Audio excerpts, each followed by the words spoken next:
Nayyar! Aunty, ये सब क्या है? थोड़ा सब्र करो बेटा।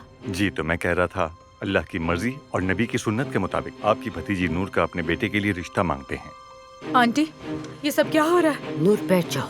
ये आप क्या कर रही हैं? मैंने कहा ना बैठ जाओ, मेहमानों के सामने बदतमीजी होती है। ये लोग क्या कह रहे हैं? बैठ जाओ तमीज से।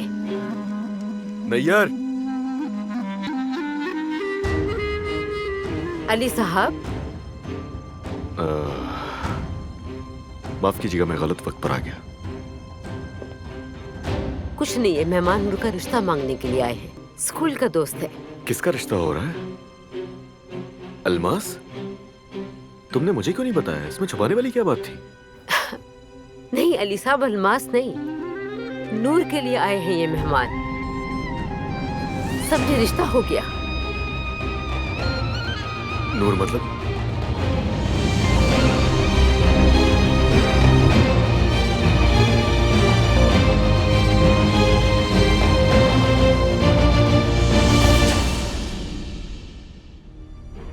आपने क्या कहा? हम सब दरअसल गांव में एक साथ ही रहते थे और ये बचपन से एक दूसरे को जानते भी हैं। मैं मर्द को दवाई देना भूल गई हूँ। उसे बुखार चढ़ सकता है ना। चले, मेरे साथ चले। आजा। नूर, दवाई दे के जल्दी वापस आना, समझ गई बात?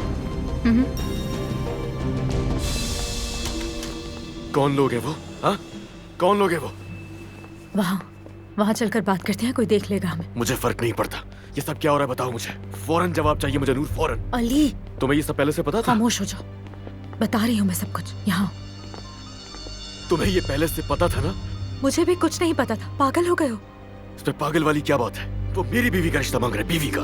मेरी बीवी को वो किसी और के हवाले करे। पागल ना हो तो क्या करूं मैं? मुझे भी कुछ समझ नहीं आ रहा। तुम ही बताओ अली, इस वक्त क्या करूं मैं? ये मोहब्बत बदुआ बन गई है।